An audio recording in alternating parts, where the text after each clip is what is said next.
Ladies and gentlemen, welcome to the Regis Show. I've been trying to meet up with you in the morning to hear if you'll be able to hear me. But then it's going to be tricky, I understand. So here we go. Today I actually have a very beautiful subject to discuss on. I've already shared on my storyline just on Facebook with regard to sibling rivalry. I think it's a common struggle amongst African families, and I have seen, and I'm learning now, that this seems to be something that we don't understand how it comes about, and with that lack of understanding, we don't know how to address it. I do think with the cancel culture, we can be able to impact quite a lot of lives and change certain behaviors that our parents or our siblings are actually faced with. If you are receiving the treatment that you might be receiving due to you being the one who is quite favored, you can be able to keep some of the things that are regarded as bad for maybe your relationship with your sisters and your relationship with just people around you. I do feel that we can be able to change quite a lot of things with regard to sibling rivalry, because it impacts people generationally. If you look around, a lot of you don't go to maybe auntie's family or extended family due to reasons such as that. And I do think that to some extent it started from an upbringing, your experience with your parents. That has been something that might have led to a lot of things like that. I have a story here that I want to share with you, and it's quite a touchy story, and I'm going to read it with you just now, right? It's one of the Facebook friends who was just telling me about the experiences she's having at home, and she's given me access to share the story so that maybe some of you might learn from this. It is titled, "I Hate My Sisters." Hi Reggie, that's me. I feel like such a mess and a loser. My sisters are more favored than I, and they are both married and have good careers, while I'm stuck with 3 kids from different fathers. Well, Nanas, you're not stuck. You're not stuck. It's just something that is happening in the moment. Okay, let's continue. Worse, I'm always reminded by my parents about how bad I am and the choices I made. Please help. Okay, this is literally a classic form of sibling favoritism. It has those undertones, and I do think that if you're able to go through that and understand maybe what the person is saying, you will understand that a lot of us are struggling from this, and others are benefiting from this kind of things. Guys, let's talk about sibling rivalry, and I'm gonna read another story as well that I shared with you on my Facebook story. I'm jealous of my younger sister. Her life is going so perfect than mine. I'm stuck at home with 3 kids, 3 different fathers. Every time the child is born, these guys just leave me. I don't know what I did to deserve this. My little sis is married, educated, and she is now expecting. And she seemed to be 8 months pregnant. She asked me to come help her around the house because she's heavily pregnant and can't do anything.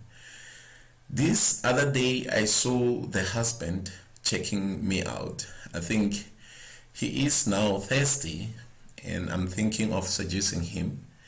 And I don't care if she catches us. I actually want her to find out so she can be as miserable as I am. This is classic form of rivalries that are undertones among siblings or between siblings, and you got to understand that the causes of that. I do think primarily, and I'm gonna share with you stories that I experienced when I was a teacher and when I was a child as well. There is never a time where you will love all your children the same way. I know some of you are parents already, but there is never a single time where you will love all your children the same way. Why? It's not a bad thing. Children are hard people to raise. There are those children that are born and they are not troublesome. Maybe in terms of diseases, don't get sick quite often, and they're just sweetheart, and there are those who come with complications, and there are those who come and cry all the time. That does plant that unconscious perception towards all your children. You therefore start favoring them according to how, because mother and child relationship is still a relationship. You are growing this young little precious thing, but then they need to be nice people to be brought up or to be taken care of.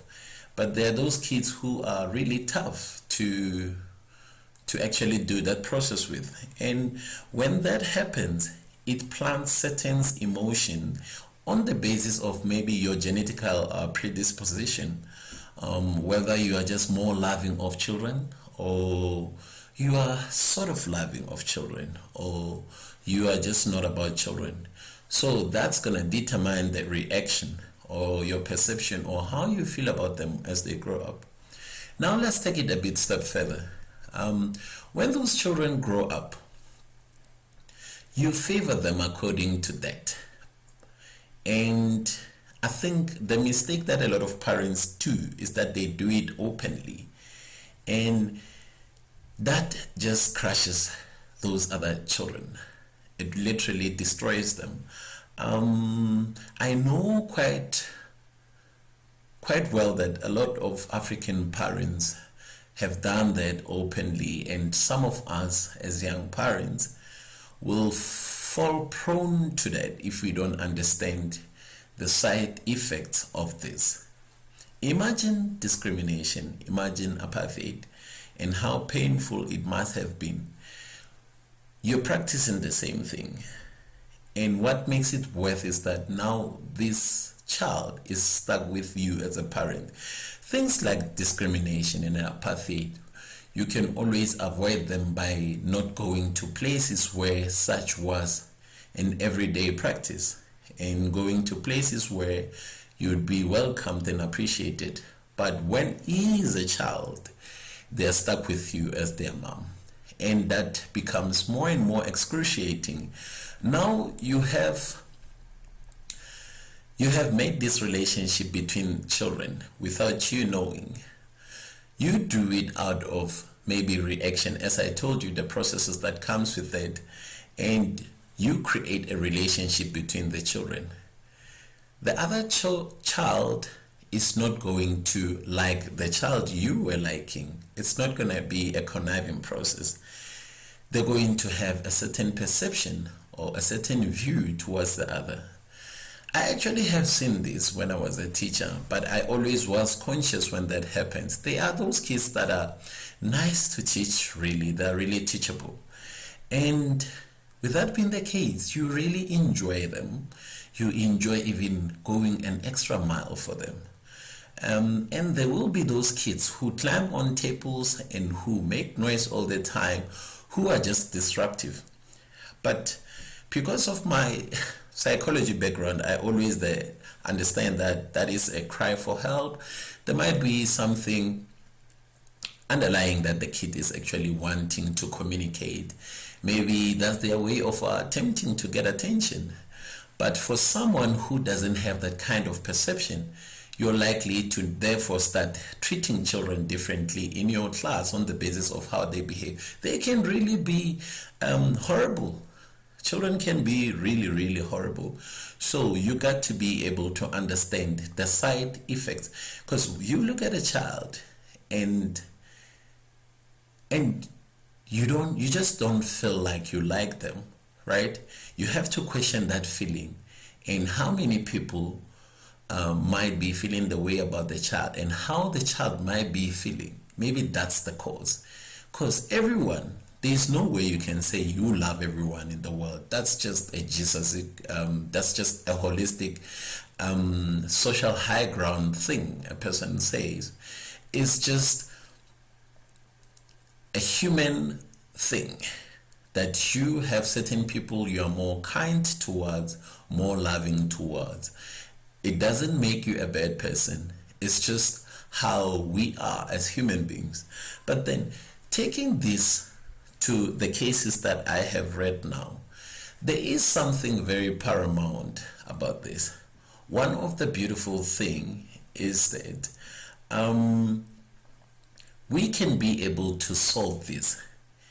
If you are the child who was more favored than others, you can be able to resolve this by actually maybe calling mom or dad out to say, mom, but that's not a way to go. The very same thing that Samo did is the same that I did, but your reaction differs. Why is that? Right, then parents are likely to repent or to retract and look within. But then there's always this sense of graciousness that comes with our parents, our African parents. I mean, there's a say that I've already done it. I've done it with your brothers and sisters. Why is it that you have to perform now about the same kind of thing? But you are allowed to have a discussion with them. You are allowed to hold a meeting with them and address this kind of issues, because it creates that generational division. It is hard. It creates a generational division where now you're no longer going in each other's families on the basis of that interaction. Now in these stories, the one that I read, the story of Samo, as you can hear, she probably, when she was in relation with this man, she was really attempting to form a loving relationship for herself. But then not everyone will stay when they meet you, and for the fact that you're wanting it so much, it's what propels them to run away. So with that being the case, it is important for you, Samo, to first of all just forgive the process and have honest conversation with the adults, because I do think that the feeling you're feeling can come into this raging fire that can lead into you doing something huge or something really, really bad, as you saw in the other post that I just read. It's something that parents do without knowing that it's gonna lead to this. And I think as a young parent, as you are, retract, tell yourself that you're not gonna do that to your children, and have those conversations with your sister and your mom, and honestly communicate how you feel. But if there isn't a safe space to do that, family therapy can be able to help to actually resolve this, because it's really tricky for you to sort out by yourself. It's not going to be easy, because you might just do it and they think you're just being petty. You might do it and creates more and more division. Find a safe space and do that, and understand that you really shouldn't be actually seeing life in this. But I do know very well that these are mistakes that happened, and that most parents do make without understanding that they are it will result into something like this. If you can check around you, a lot of black families are very, very divided. They're very, very divided. We no longer visit extended families.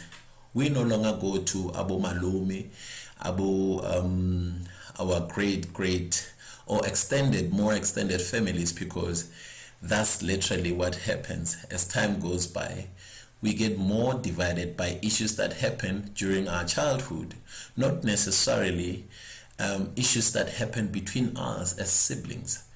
So that's very important for you to understand. And another thing, it will explain to you why we are struggling to support one another as a black nation, or the generation of black kids. We're struggling to support one another businessy, right? You would rather go buy somewhere than buying from a neighbor. That's the same kind of debacle that we're faced with, and the same kind of thing that people are faced with on the daily basis, right? And I think for those who are more favored, it is important for you to literally save your siblings from your parents. Do call them out. Do call them out and say, Mom, Pops, this is not how you should do it. Because by just the virtue of you sucking in the love on your own, you're conniving with them. Hence, you find your sister or brothers will be resentful in the later times. And if you really call them and ask them for help in the future, they might actually even struggle to help you because of this experience. So it's important for you to not connive with the parents. Call them out, tell them, Mom, Dad, no, that's not how we do. Because what matters is family, man. What matters is family. It's really, really important that you get along with the family. I know the most difficult thing to do amongst youth today is to go see family and extended families. These are the issues that have been there underlying. If you follow them and try to understand, why is this one not talking to that one? It's literally the same case. There was sibling rivalry that was not resolved. There was favoritism amongst parents that was not addressed. And that literally spills over into your lives as you grow up. Spills over into other things as you grow up. Eventually, you have a sister or a brother that you don't actually see for like 10 years. And you got to understand that human beings, we are like social beings. We really are social beings, and connection is what makes us to feel that sense of belonging and propels us to chase our dreams and our careers, because we have that huge safe space that we need for comfort and security. But nowadays, we are more individualistic because it's about me alone, me, my family alone, and that's it. Hence, we're not getting along with one another. On the next live podcast, I will actually be addressing the issue of this generational curse that was left by our parents without them knowing. That's the one that I was telling you about, using the next door kid as a motivation, but they compare you in an attempt to motivate you. They like, no, you are unlike Sizwe. Sizwe is better than you because Sizwe did this. And in the future, should Sizwe open up a business, or somebody who's coming from the same family, you are unable to support them because you will therefore be unconsciously confirming